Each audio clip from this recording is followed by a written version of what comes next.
Hello and welcome everyone. मैं हूं CM Dhanraj और आप देख रहे हैं हमारा चैनल प्रज्ञान कॉमर्स। तो कैसे हैं आप सब लोग? होप सो आप लोग बहुत बढ़िया होंगे और आपकी पढ़ाई भी बहुत बढ़िया चल रही होगी। आज मैं लेकर आया हूं अनदर वन शॉट वीडियो जिसमें हम बात करेंगे कॉमन एंड कंपैरेटिव स्टेटमेंट्स की, जिसमें हम देखेंगे comparative balance sheet, comparative PNL, common size PNL and balance sheet. ये चार स्पेशल चीजें हैं एंड सीबीएसई स्टूडेंट के लिए इसका एग्जाम में वेटेज 3 मार्क्स का कंफर्म क्वेश्चन है कि आएगा ही आएगा। ठीक है, तो ये चैप्टर बहुत इजी है और आपको 3 मार्क्स इजीली देने वाला है। यानी अगर मैं बात करूँ ना, जो स्टूडेंट कहते हैं कि सर हमें बस पासिंग मार्क्स दिला दो, उसमें ये चैप्टर बोनस मार्क्स का काम करेगा। आपको फ्री के नंबर आपको ये दिलाने वाला है। तो बगैर किसी देरी के जो स्टूडेंट हमारे चैनल पर नए हैं और फर्स्ट टाइम हमारे वीडियोस को देख रहे हैं, हमारे चैनल पर आए हैं, तो हमारे चैनल को सब्सक्राइब कर लीजिए, बेल नोटिफिकेशन को प्रेस कर दीजिए सो दैट आपसे किसी भी टाइप के इंपॉर्टेंट वीडियोस का नोटिफिकेशन मिस ना हो। तो चलिए शुरू करते हैं। तो यहाँ पर हम देखेंगे सबसे पहले फाइनेंशियल स्टेटमेंट्स का एनालिसिस, जिसमें हम बात करेंगे कि होता क्या है, मीनिंग क्या है। The process of evaluation of the financial information, जो भी हमारी फाइनेंशियल स्टेटमेंट्स की इंफॉर्मेशन होती है उसको इवेल्युएट करने का एक तरीका होता है। Contain the financial statement in order to understand and make the decisions regarding the operations of the firm is called financial statement analysis. भाई हमको कुछ यूजफुल फ्रूटफुल रिजल्ट्स निकालने होते हैं, उनके लिए हम फाइनेंशियल स्टेटमेंट का एनालिसिस करते हैं। ऑब्जेक्टिव ऑफ फाइनेंशियल स्टेटमेंट: जज the ability to firm to repay its debt and assessing the short term as well as the long term liquidity and position. ये मैं आपको रेशियो एनालिसिस में भी बता चुका हूँ लगभग। रेशियो एनालिसिस फाइनेंशियल स्टेटमेंट के एनालिसिस का ही पार्ट होता है। दूसरा, असेस द करंट प्रॉफिटेबिलिटी। ठीक है, आपकी डेट पेइंग कैपेसिटी पता चल जाएगी, फर्म की प्रॉफिटेबिलिटी पता चल जाएगी। ठीक है, तीसरी चीज, comparing the financial statement of various firms. हम अपने बेंचमार्क से हमारी जो हमारा कॉम्पिटिटर है उसके कंपेयर में कैसा परफॉर्म कर रहे हैं ये हमको पता चल जाएगा। की for many governmental actions relating to the licensing control and fixing of the price ceiling or on profits, so dividend etc. इन सब चीज़ों के बारे में हमको इन्फॉर्मेशन मिल जाएगी। So what are the financial statement analysis tools? Financial statement analysis के टूल्स कौन कौन से होते हैं? तो सबसे पहले हम इसमें बात करेंगे रेशियो एनालिसिस की, जो ऑलरेडी हम पढ़ चुके हैं। हमारा वन शॉट वीडियो अपलोड हो चुका है इसके ऊपर, आपने अगर नहीं देखा है तो आप जरूर देखिएगा। कंपैरेटिव स्टेटमेंट जो हम इस चैप्टर में देखने वाले हैं, कॉमन साइज स्टेटमेंट जो हम इस चैप्टर में देखने वाले हैं, कैश फ्लो स्टेटमेंट के ऊपर भी मैंने अपना वन शॉट वीडियो अपलोड कर दिया है। पूरा कॉन्सेप्ट कैश फ्लो का आपको अच्छे से समझ में आ जाएगा। जो भी हमारे चैनल पर फर्स्ट टाइम देख रहे हैं या हमारे वीडियो फर्स्ट टाइम देख रहे हैं वो जरूर इन वन शॉट वीडियोस को आप देख लीजिएगा। ठीक है, तो मैं यहाँ पर हमारे आज के इस वीडियो में हम कवर करने वाले हैं comparative and common size statements.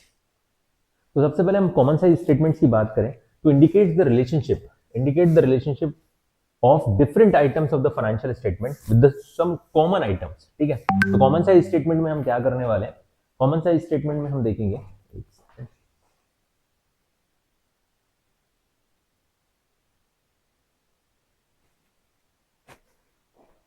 Common size statement में हम किसी कॉमन आइटम के साथ सारे के सारे जो यूजफुल रिजल्ट निकालने वाले हैं, कंपेयर करने वाले हैं। ठीक है, जैसे कि हम बात करेंगे किसी जैसे बैलेंस शीट में हम बात करेंगे टोटल एसेट्स या टोटल लाइबिलिटीज हमारे आइटम को कंपेयर करने वाले हैं, या और दूसरा स्टेटमेंट ऑफ पीएनएल में हम आरएफओ के साथ कंपेयर करने वाले हैं किसी कॉमन आइटम के साथ, item by expressing each items as a percentage of common item. Useful both in interfirm comparison as well as interfirm comparison में ये काम आएगा। नोन एज, इसको वर्टिकल एनालिसिस भी बोलते हैं। इस तरीके से एनालिसिस करते हैं, जैसे आरएफओ को हम कंपेयर, आरएफओ के साथ हम कंपेयर करेंगे हर एक चीज को, अदर इनकम को, साथ ही साथ जो भी एक्सपेंसेस के आइटम है, हर एक आइटम को किसके साथ कंपेयर किया जाएगा? जो भी हमारा प्रॉफिट बिफोर टैक्स आएगा, प्रॉफिट आप जो भी टैक्स आएगा, और फिर उसमें से जो प्रॉफिट आफ्टर टैक्स आएगा, ईच आइटम कंपेयर होने वाला है किसी कॉमन आइटम्स के साथ। इसीलिए इसको वर्टिकल एनालिसिस भी कहते हैं। जो कंपैरिजन होगा वो वर्टिकली कंपेयर किया जाएगा एंड जो हमारे कंपैरेटिव एनालिसिस होंगे वो कंपैरिजन किया जाएगा, जिसको हॉरिजॉन्टल एनालिसिस कहते हैं।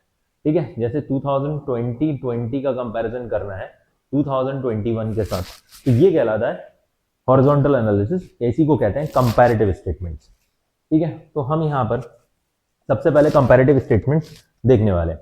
तो प्रिपरेशंस ऑफ कंपैरेटिव स्टेटमेंट्स, अगर कंपैरेटिव स्टेटमेंट की मैं बात करूं तो आपने जो बैलेंस शीट और पीएनएल का फॉर्मेट देखा होगा कुछ इसी तरीके से देखा होगा। यहाँ पर आप देखते हैं पर्टिकुलर।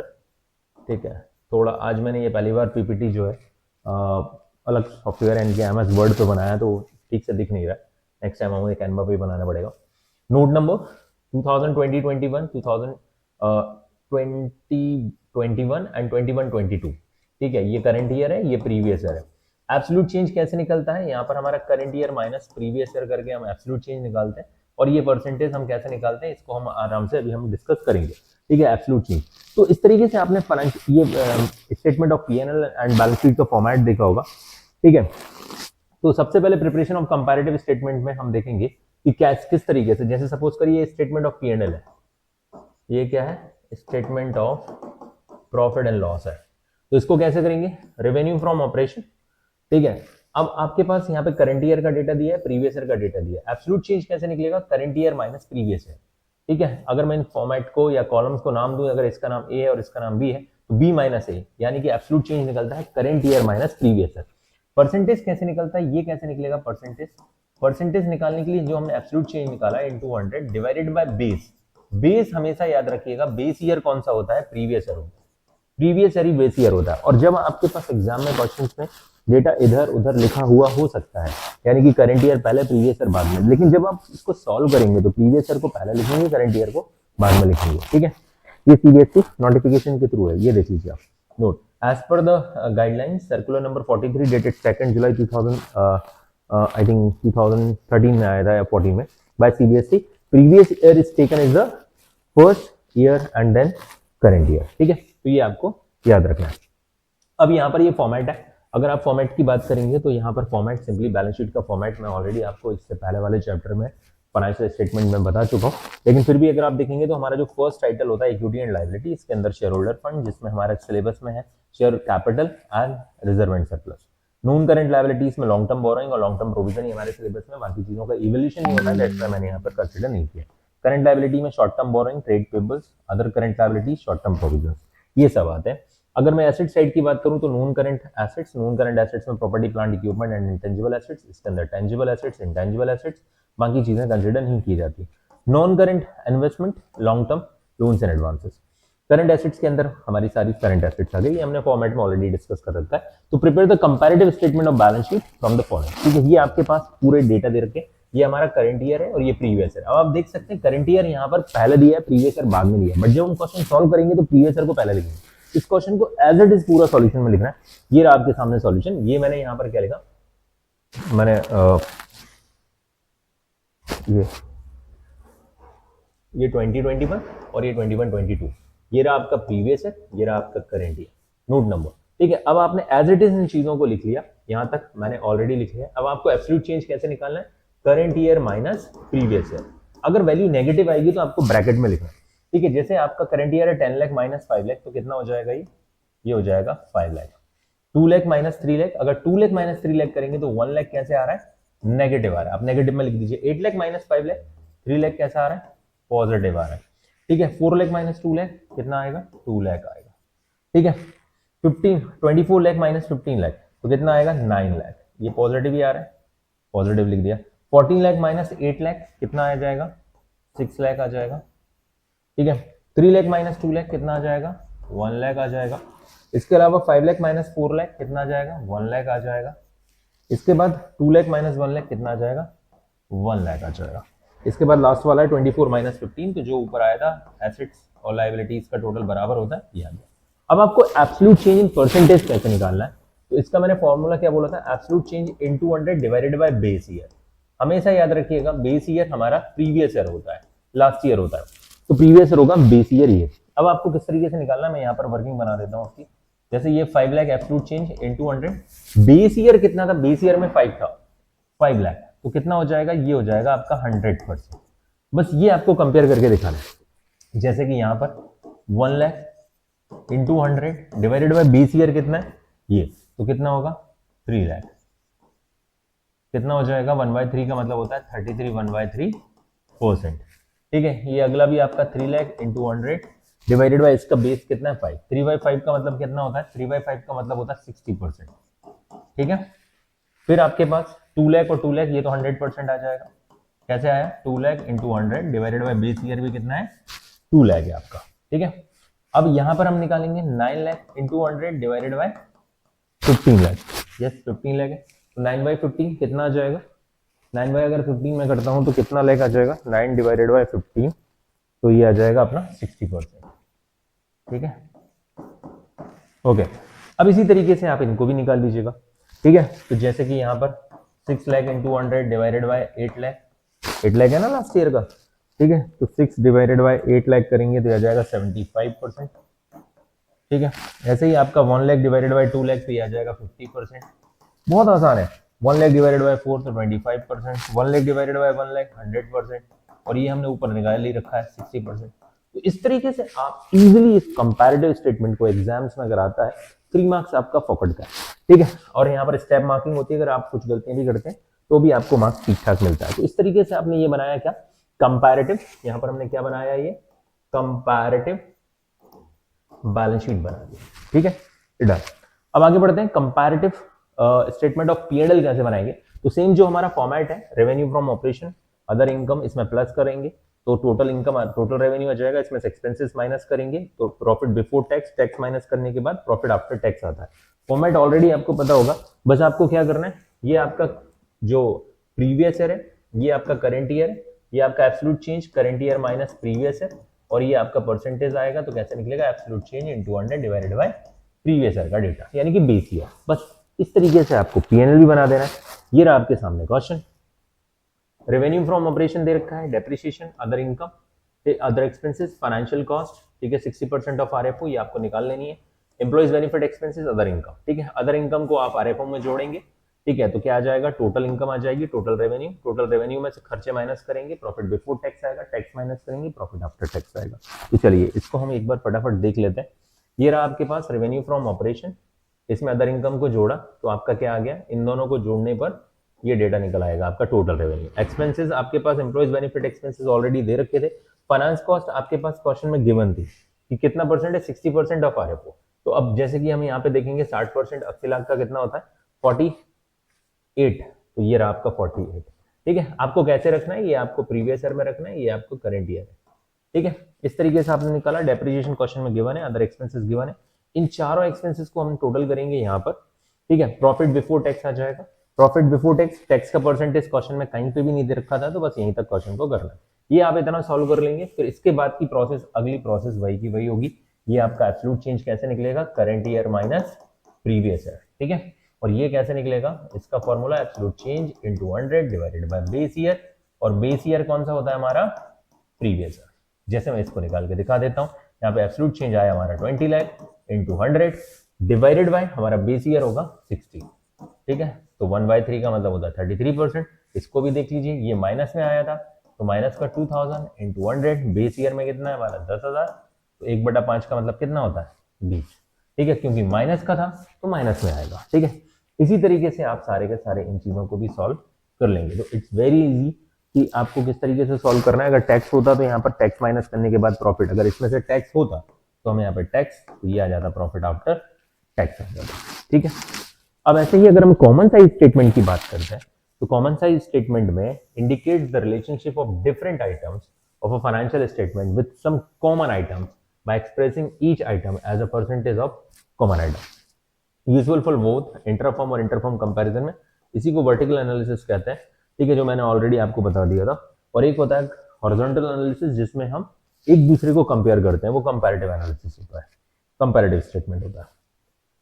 तो prepare common size balance sheet, अब आप देखेंगे ये पूरी की पूरी बैलेंस शीट यहाँ पर दे रखी है, इसको एज इट इज नोट करेंगे। बस आपको ध्यान रखना है, अगर यहाँ पर प्रीवियस ईयर और करंट ईयर होते हैं तो आपको ईयर चेंज कर लेना है। जैसे जी लिमिटेड है, यहाँ पर ऐसा भी हो सकता था 2020 और 2021, तो आपको एज इट इज डेटा को रखना है और यहाँ पर कंपेयर नहीं करना है। ये आपने रखा, ये यहाँ तक तो पूरा कॉपी पेस्ट कर लिया आपने, पूरा का पूरा एज इट इज उठा के आपने क्या किया, यहाँ पर एज इट इज यहाँ पर पेस्ट कर दिया, ठीक है। अब आपको किस तरीके से कैलकुलेट करना है, हर आइटम को कंपेयर करना है उसके टोटल के साथ, यानी कि share holder compare with total total total, ठीक है। और इसका percentage of balance sheet total आप इसके साथ निकालेंगे। जैसे इसको कैसे निकाला गया मैं बता देता हूँ। 3 लाख यहाँ पर आपका आंसर था, 3 लाख आपका एब्सोल्यूट आइटम था, इसको डिवाइड करेंगे 6 लाख से, ठीक है, इंटू 100, तो कितना हो जाएगा 50%। 2 लाख अगला आइटम था अपना, 2 lakh into 100 divided by 6 lakh, 1/3 33, 1/3%। 1 lakh into 100 divided by 6 lakh, तो कितना आएगा 16.67%। और 6 लाख ये कैसे आया होगा, 6 lakh into 100 divided by 6 lakh, तो ये ऑटोमेटिक 100% आ जाएगा, ऐसे ही जी लिमिटेड के बाद अनलिमिटेड का भी निकालना है, ठीक है। अनलिमिटेड का ये हमने यहाँ पर जी लिमिटेड निकाला है, इधर हम अनलिमिटेड निकाल देते हैं। Common size again very easy, इसमें कुछ कंपेयर नहीं करना आपको, अपना अपना वर्टिकल एनालिसिस है, तो वर्टिकल एनालिसिस, ठीक है। ये कैसे निकाला गया, 4 लाख इंटू 100 डिवाइडेड बाई इसका टोटल कितना लाइबिलिटी का 7.5 लाख, तो आपका आंसर आएगा 53 1/3%। अगला आइटम कितना है 3 lakh into 100 divided by 7.5 lakh, तो ये आ जाएगा 40%। इसी तरीके से आप हर आइटम को उसके टोटल के साथ निकालेंगे। ऐसे अगर मैं एसेट्स की बात करूं तो यहाँ पर इसकी जब एसेट्स की बात की जाएगी तो यहाँ पर एसेट्स है 2.5 lakh into 100 divided by 6 lakh, तो कितना आएगा 41.67%, ठीक है। यस 41.67%। इस तरीके से आपने सबके परसेंटेज निकाल लेंगे एंड सेम इसी तरीके से आपका पीएनएल भी बनेगा, इसमें कोई चेंजेस नहीं होने वाले हैं। बहुत सिंपल क्वेश्चन है, ठीक है। आपको इसमें ऐसा परेशान होने वाली कोई भी बात नहीं है, और ये आपका सबसे फेवरेट चैप्टर भी होता है। बहुत सारे बच्चे बोलते हैं सर वो तो मुझे आता है, तो आना ही चाहिए, इसमें कुछ भी नहीं है। आप यहाँ पर हम एक क्वेश्चन फिर देख लेते हैं, कंपैरेटिव कॉमन साइज पीएनएल, ठीक है। तो कॉमन साइज पीएनएल में मैंने यहाँ पर आपके लिए क्वेश्चन रखा है जिसमें आपके पास इनकम टैक्स भी इस बार। तो सबसे पहले तो आपने एज इट इज क्वेश्चन को उतार लेना है, 2023 प्रीवियस ईयर को पहले रखना है, करंट ईयर को बाद में रखना है, ठीक है। अब आपने आरएफओ यहाँ पर एज इट इज हमने कॉपी किया, दोनों का एक्सपेंसेस हमने कॉपी किया, अदर इनकम था, अदर इनकम हमने यहाँ पर कॉपी किया और दोनों को इन दोनों को जोड़ दिया, तो ये हमारा टोटल, ये अपना फर्स्ट आइटम, ये अपना सेकंड आइटम, ये इन दोनों को जोड़ने पर थर्ड आइटम आ जाता है। इन दोनों को ऐड करोगे तो टोटल इनकम आ जाएगा। एक्सपेंसेस क्वेश्चन में दे रखे हैं, एक्सपेंसेस माइनस करेंगे तो प्रॉफिट बिफोर टैक्स आ जाएगा, यानी इस टोटल इनकम में से ये खर्चा माइनस होगा तो प्रॉफिट बिफोर टैक्स आ जाएगा, और इसमें से जब टैक्स माइनस करूंगा तो प्रॉफिट आफ्टर टैक्स आ जाएगा। यहां तक आपको सॉल्व कर लेना है, इसके बाद वही आपको अपना अपना करना है, ठीक है। तो ये कैसे निकला होगा, इसकी अगर मैं बात करूं तो यहाँ पे 26 लाख। अब revenue from operation is the base for common size statement या common size income statement. 26 lakh upon 26 lakh into 100, ये कितना आएगा 100। अगला आइटम कितना है 4 lakh into 100 divided by 26 lakh, कितना आ जाएगा 15.38%। ऐसे ही 30 लाख डिवाइडेड बाय, अब ये ज्यादा आएगा ना, इन दोनों को जोड़ दोगे, इन दोनों को जोड़ोगे तो यही आएगा ना, तो 30 lakh into 100 divided by 26। Her item को कंपेयर करना है किससे, आरएफओ से, रेवेन्यू फ्रॉम ऑपरेशन, इसी को हम क्या बोलते हैं, इसी को नेट सेल्स भी कहा जाता है, ऑल्सो कॉल्ड नेट सेल्स।